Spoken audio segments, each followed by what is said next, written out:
अच्छी नहीं मानी जाती थी। लेकिन मैं बधाई देना चाहता हूँ यहाँ के पुलिस फोर्स को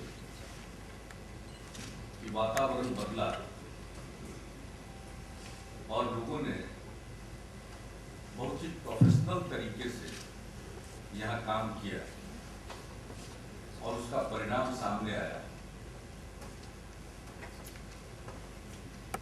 लोगों को सुरक्षा का एहसास हुआ। हमारे हालत बड़ी खराब थी। आज से 7 साल पहले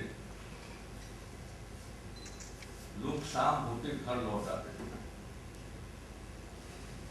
ये जिस राजधानी में, पटना की राजधानी में, और बड़ा पुराना इतिहास है, न जाने कितने नामों से ये स्थान जाना गया। पाटलिपुत्र, पाटलीगामा, अजीमाबाद, अनेक नामों से इसकी चर्चा हुई है इतिहास के विभिन्न काल खंडों। बड़ा शहर है, लेकिन फिर भी 7-8 शाम बजते बजते यहाँ सन्नाटा पसर जाता। लेकिन हालत बदली, लोगों के मन से भय निकला और यहाँ कोई परिवार के साथ बाहर रेस्तरां में खाने के लिए निकलेगा, ये भूल चुके थे। लेकिन आज आप जाइए तो रोज नए रेस्तरां खुल रहे हैं और किसी जगह पर तो आप देखिएगा कि लोग कतार में हैं, कब उनकी बारी आएगी। ये पूरी गतिविधि है। अगर किसी शहर में देर तक गतिविधि रहती है, वैसी गतिविधि आज तो इस परिस्थिति को लाने में, और अपराध तो सब दिन होते हैं।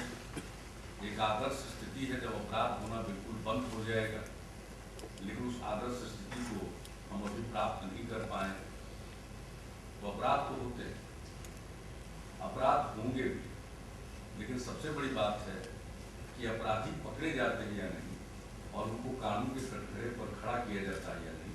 सबसे महत्वपूर्ण बात यही है, और पुलिस से लोगों की अपेक्षा ये, लोगों को भी ये मालूम कुछ न कुछ अपराध होंगे, लेकिन अगर अपराधी पकड़े जाए, अनुसंधान का काम बगैर किसी दबाव के, निष्पक्षता के साथ और प्रोफेशनल तरीके से हो, अपराधी पकड़ में आ जाए और उनको सजा मिले, तो लोगों के मन में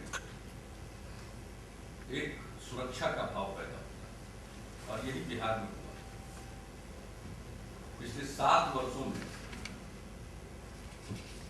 79,000 से ज्यादा अपराधियों को सजा मिली। हमारे यहाँ न्यायपालिका ने बड़ी जबरदस्त भूमिका अदा की। समस्या थी, लोग कहाँ जाते थे? जो गवाह थे वो डर के मारे गवाही देने के लिए जाना नहीं चाहते, और दूसरी तरफ जो सरकारी गवाह थे वो भी डेट लेते थे, समय पर हाजिर नहीं होते। नतीजा होता था कि कोई मुकदमा कंक्लूड नहीं करता। यहाँ बिहार में जब काम शुरू हुआ तो सबसे पहले आर्म्स एक्ट की केसेस लिए, और जो सरकारी गवाह थे उनकी उपस्थिति कोर्ट में सुनिश्चित करेंगे, और इसके लिए डेटाबेस तैयार किया गया। बिहार 2 हिस्से में बंट गया था। कौन कहाँ पुलिस पदाधिकारी पदस्थापित है, जिस समय कोई अपराध की घटना घटी उस समय वो कहाँ था पोस्टेड, आज वो कहाँ है पोस्टेड, इसको पता लगाने में ही काफी समय बीता। लेकिन उसका डेटाबेस तैयार किया गया, और एक पुलिस पदाधिकारी को सिर्फ एक मोहलत या और अन्य सरकारी गवाहों, क्योंकि किसी कारण से आप एक डेट पर तारीख ले सकते हैं। और इसका नतीजा हुआ कि बड़े पैमाने पर कन्विक्शन होना शुरू हुआ, और जब आर्म्स एक्ट में कन्विक्शन होना शुरू हुआ तो बाकी के दफाओं में मर्डर केस में हमारे एसपीज थे, डीएम्स थे, उनको लोगों ने कहना शुरू किया कि साहब हमारे भाई का मर्डर हुआ है, हम गवाही देना चाहते हैं।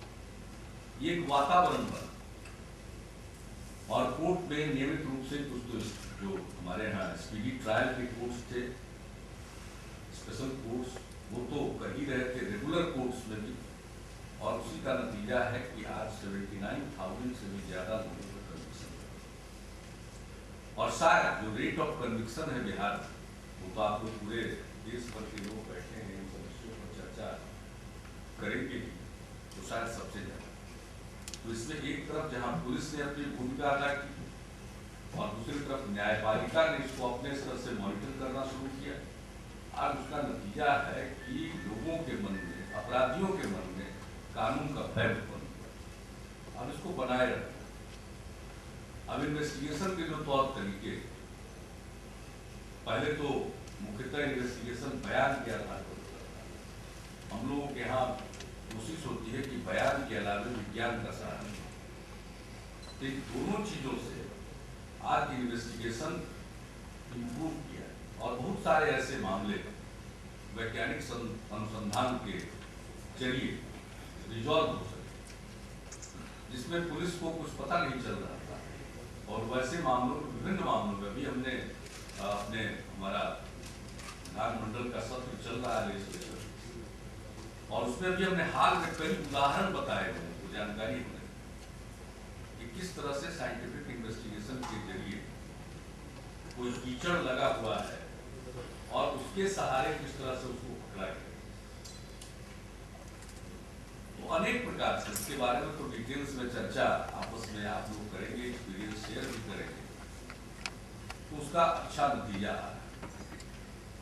और मैं समझता हूँ कि पूरे साइंस कांग्रेस में इन विषयों पर और हम कैसे साइंटिफिक इन्वेस्टिगेशन करें, और नए टूल्स हमने यहाँ एक तरफ मॉर्चुअरीज को मॉडर्नाइज करने की कोशिश की कि ठीक ठाक को कोई मॉर्चुअरी की तरफ जाना नहीं चाहता। हालत ऐसी होती है कोई मॉर्चुअरी में आप किस तरह से डॉक्टर अंत्य परीक्षण करते होंगे, पोस्टमार्टम करते होंगे, जैसी स्थिति रहती है, उसको भी हम लोगों ने,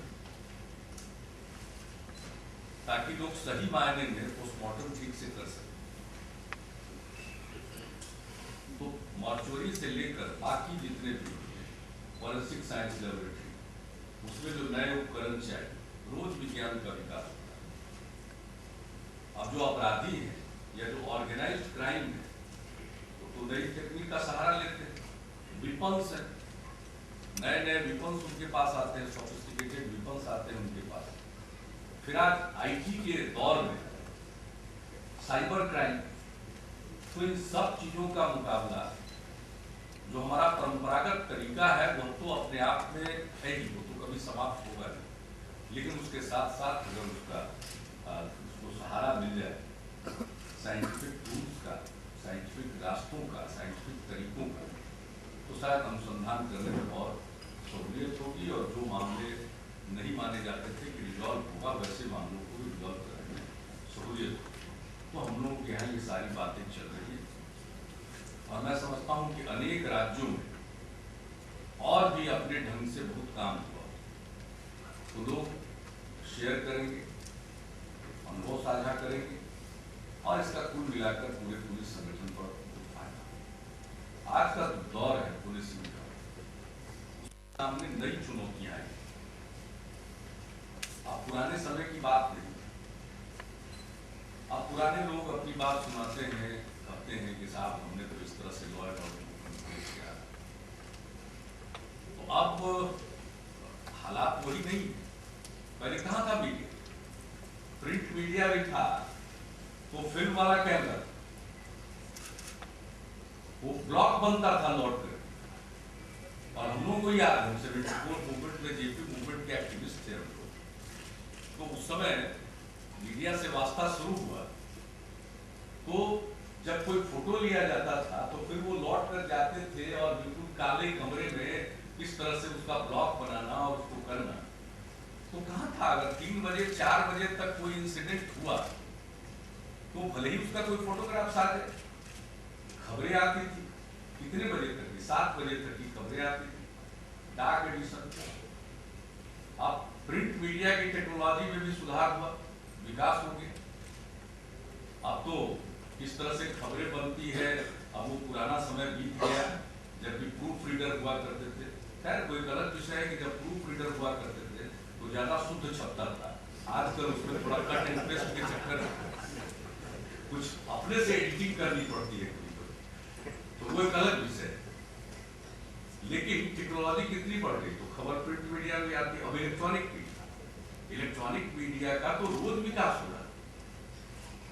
एक तो सामने है, आप उनका कैमरा देख रहे हैं, हर मोबाइल फोन कैमरा, कौन कहां से फोटो ले रहा है और किसको ट्रांसमिट करेगा, तो पुलिस वाले तो झपकी लेने की स्थिति में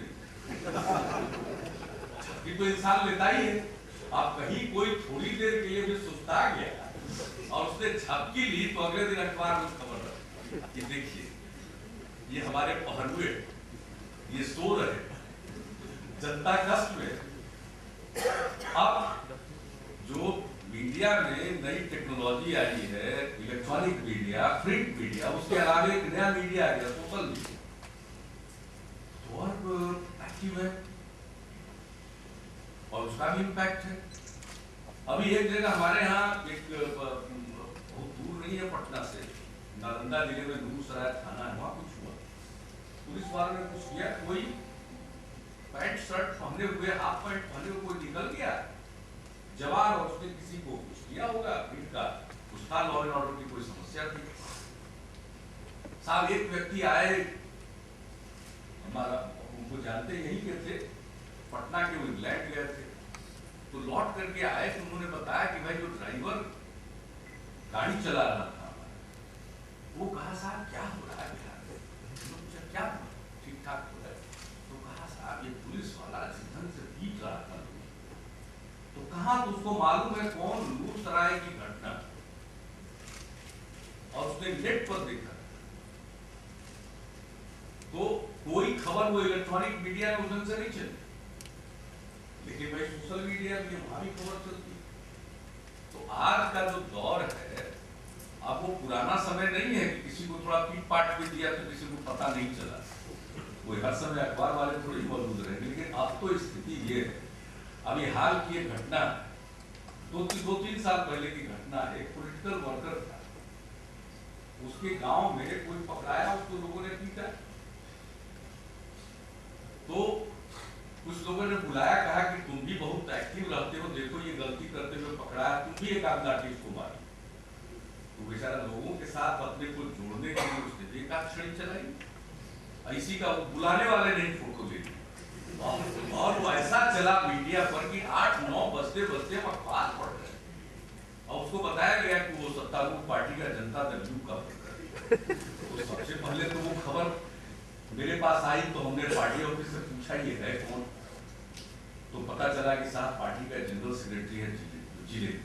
तो हमने तुरंत पार्टी के अध्यक्ष से बातचीत करी थी, इसको पहले तो पार्टी से, बाद में पता चला कि वो बहुत सक्रिय था और विधानसभा की उम्मीदवारी का एक सशक्त दावेदार था, और उसकी बहुत संभावना थी।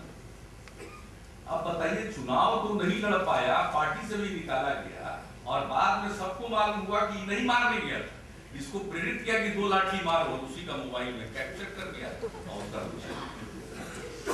अब बताइए, इस दौर में काम करना है, ये साधारण दौर नहीं है, अपने आप को तैयार करना पड़ेगा। अगर हम पुराने मानसिकता से नए दौर में जीना चाहेंगे या अपनी भूमिका निभाना चाहेंगे, तो शायद हम गलती कर रहे होंगे, और हमें अपने आप को बदलना पड़ेगा, स्वभाव को भी बदलना पड़ेगा, तरीकों को। तो आप सब लोग तो पुलिस के वरीय पदाधिकारी हैं, आपके तो जीवन में अनेक अवसर आए होंगे, खट्टे मीठे अनुभव होंगे अपने जीवन के, अपने कार्यकाल के, इसलिए मैं आपको क्या बताऊं, मेरा तो कुछ ही दिनों का है। ज्यादातर तो हम लोग पुलिस को तंग ही करते थे, अब इन दिनों पुलिस को संचालित करने की जवाबदेही आई है, उनको सहयोग करने की जवाबदेही आई है। तो चूंकि पुराना भी अनुभव है, लेकिन हम लोगों के जमाने में ऐसा नहीं होता। हम लोग के जमाने में तो मेरा अपना तजुर्बा है, 74 आंदोलन में जो पुलिस पदाधिकारी सख्त रहता था यूनिवर्सिटी में, और हम लोग को हर सूरत हाल में किसी न किसी तरह से पकड़ ही लेता था, और वो बाद में जब हम लोगों को पकड़कर जेल भिजवा देता था, तो जेल में आकर कुशल छीन, और कभी कोई मिठाई भी खिलाता। तो हम लोग का तो अलग दौर था, तो ऐसा कोई व्यक्तिगत रूप से नहीं चलता कि लेकिन आज दौर बदला है। मैं तो उन चीजों का लाइटर वेग में हमने जिक्र किया, लेकिन परिस्थिति यही है कि आपके सामने कठिन चुनौती। मानवाधिकार, पहले कहाँ मानवाधिकार की बात आई, इस बारे में पीट पाट करते ही थे, कहा ही जाता था कि पुलिस वाला पीटेगा नहीं तो लोग पीटते। आज अगर आप पीट दी, ये कर सकते हैं क्या कि पुलिस वालों को पीटने का अधिकार सवाल ही पैदा नहीं होता। हमारे मानवाधिकार आयोग के 200 सदस्य, एक तो हाईकोर्ट के माननीय न्यायमूर्ति हैं और दूसरे बिहार के डीजीपी रहे। पता नहीं पुलिस में रहते क्या क्या किए होंगे। अब मानवाधिकार आयोग में पढ़ते हैं कि पुलिस वालों को ये ग्रिल करते हैं। तो मानवाधिकार का नया दौर है और वो सही। हमें मानवाधिकार का ख्याल रखना और उसके हिसाब से अपने तौर तरीकों को विकसित करना, ऐसी परिस्थिति में काम करना। तो उसका सबसे, मेरी समझ से जो तार्किक समाधान है वह यह है कि हम कानून के हिसाब से चलते हुए आधुनिक तकनीक का सहारा लें। जो कहावत है, तू डाढ़ डाढ़ हम पात पात, अगर क्रिमिनल डाढ़ पर है तो आप पात पर जाइए, दूसरा कोई उपाय नहीं। और पुलिस को हमेशा समाज की सुरक्षा के लिए अपराध और अपराध कर्मियों पर डोमिनेट करना पड़ेगा। कहना आसान है, करना बहुत कठिन है। पुलिस कर्मियों का, पुलिस पदाधिकारियों का जो काम है वो कठिन है और उस कठिन काम को ही कैसे हम करें, उसी पर चर्चा करने के लिए आप इकट्ठा हुए हैं। मेरी पूरी शुभकामनाएं। और हम तो अपने राज्य में काफी पुलिसिंग के मामले में जो प्रस्ताव आते हैं, हम उन पर निर्णय लेते हैं, जल्दी निर्णय लेते हैं। कभी कभी पुलिस वाले ही देर करते हैं। अब आप लोगों के यहाँ पता नहीं क्या होता होगा, हमारे यहाँ तो पुलिस वाले ही देर करते हैं। हम देख रहे हैं, हाँ बैठे हुए। यहाँ तो हम चाहते हैं तेजी से नियुक्ति कीजिए। हमारे नियुक्ति होती है बड़ी पारदर्शी तरीके से, उसमें कोई सवाल गड़बड़ी की गुंजाइश नहीं, लेकिन तेजी से हो। तो शुरू में तो लोगों की प्रवृत्ति रहती थी कहाँ बहाली वगैरह के काम में पड़े झंझट में, पता नहीं कल होके जांच पड़ताल होगा क्या होगा। तो शुरू में तो प्रवृत्ति थी कि कुछ करो ही मत। लेकिन भाई हम तो समय काटने आए नहीं, हम तो कुछ करने आए। तो ऐसी परिस्थिति में हमने उनको भी प्रेरित किया कि आपको भी करना पड़ेगा। अभी कहने से काम नहीं चलेगा कि पुलिस बल की संख्या कम है, जो रिक्तियां उसको तो भरनी पड़ेगी। तो अब रिक्तियां भरी जा रही।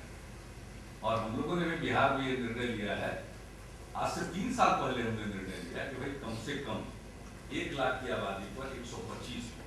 पहले 80 था, बढ़कर 88 हुआ बिहार में पुलिस बल की संख्या 1 लाख, क्योंकि 1 लाख की आबादी। हमने कहा कम से कम 125 तो करिए।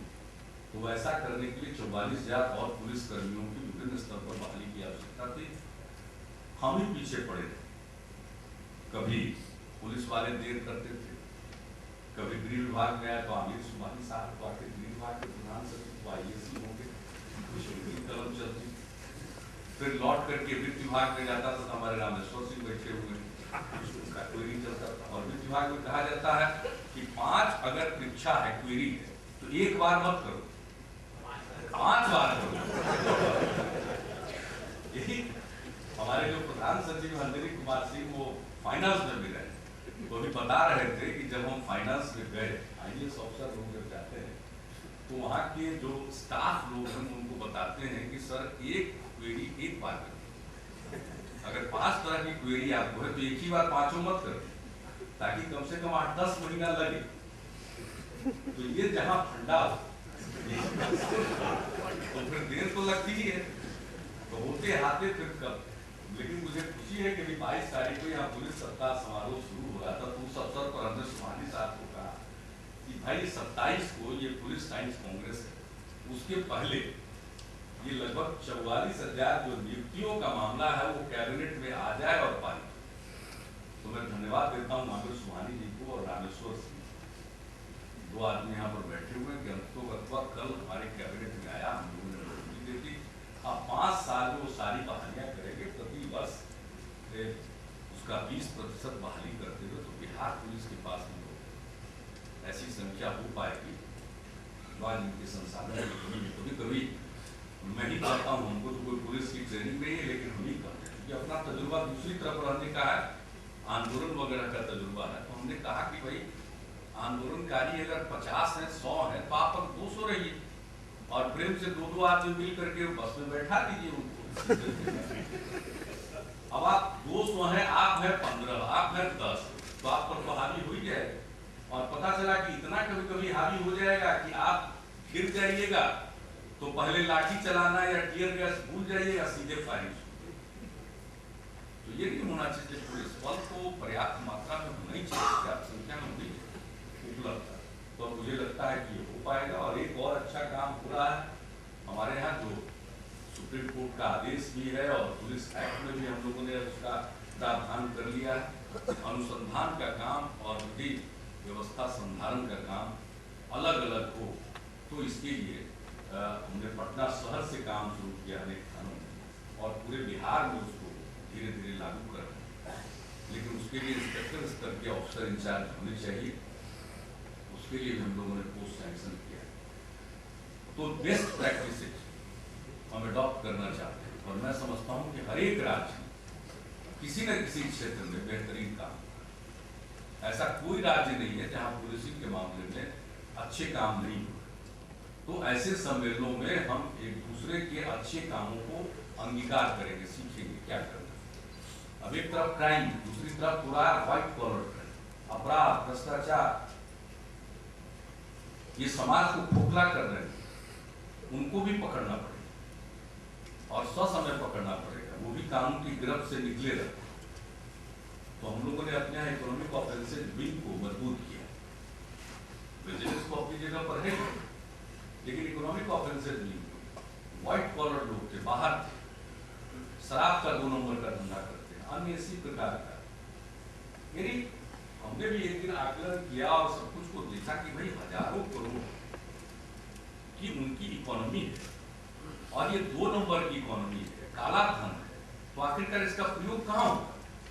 या तो ये प्रयोग होता है ऐशो आराम में, समाज में बुरा संदेश जाता है, एक आदमी को लोग देखते हैं इतना खर्च कर रहा है, कहाँ से खर्च कर रहा है, समाज में दूसरे लोगों के मन में लालच का भाव पैदा होता है और दूसरी तरफ उसका एक हिस्सा अपराध की दुनिया में मिलता है और उन्हीं पैसों से लोग एक से एक अत्याधुनिक हथियार खरीदते हैं और अपराध करने के लिए लोगों को पेमेंट करते हैं।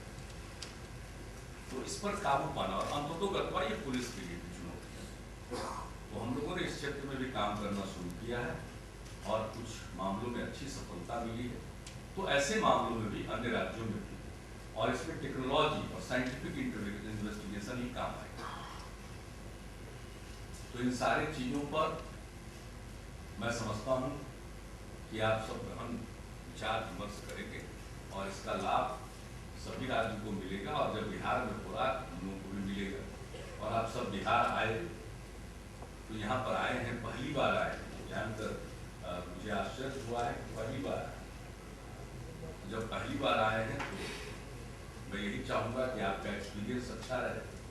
तो खास तौर से हम अज्ञानंद जी को कहेंगे कि इस बात को देखिए, सुनिश्चित करिए और लोगों के पास समय हो। वो अभी भी कोई ज़्यादा तो ऑफिशियली 28 तारीख तक विंटर ही है, लेकिन अब ठंड समाप्त हो गया है और धीरे धीरे गर्मी, लेकिन ये वसंत ऋतु है, उतना ज़्यादा कष्ट नहीं होगा आपको। तो कुछ जगहों को आप देख भी सकते हैं, कोशिश कीजिए। लोगों को बोध गया, नालंदा, राजगीर, वैशाली, ये नज़दीक में है ये जगह, जो बाहर से आए हैं कुछ वक्त निकाल कर जरूर कीजिए। और सब सम्मेलन आप यही रखती है 3 दिन का, कभी तो एक आध दे करके गया में करा देते, जहाँ भगवान को ज्ञान प्राप्त हुआ उस जगह पर करा देते, एक आध राजगीर में कराते, जहाँ दूसरा उपदेश भगवान बुद्ध ने दिया था और जहाँ गर्म पानी का कुंड है वहाँ भी लोग स्नान करते, देखते, अच्छा तजुर्बा लेते। या कभी नालंदा में करवा देते, नालंदा महाविहार में भी फैसिलिटीज हैं, वहाँ भी आप कराते। राजगीर में तो कन्वेंशन सेंटर है अंतर्राष्ट्रीय मानक का। तो सिर्फ पटना नहीं है, आगे से कॉन्फ्रेंस कीजिए तो पटना के अलावे कुछ और जगहों पर ले जाइए। अब राजगीर के पहाड़ियों के नीचे उस कन्वेंशन सेंटर में अगर लोग बैठते तो लोगों को और भी अनुभूति होगी। और वैसी जगहों पर पुलिस के लोग अगर जाकर मनन करेंगे, चिंतन करेंगे, विमर्श करेंगे, तो मैं समझता हूँ कि शांति प्रिय जनता को बहुत ही लाभ होगा।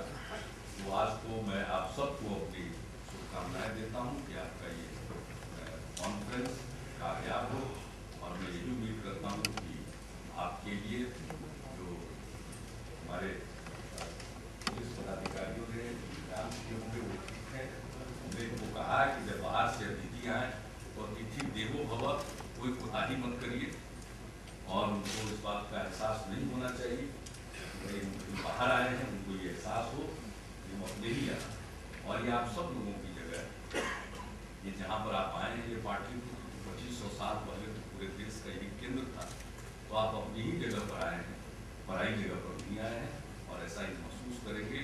ये मुझे विश्वास है। इन्हीं शब्दों के साथ मैं पुनः आपका स्वागत करता हूँ और इस कॉन्फ्रेंस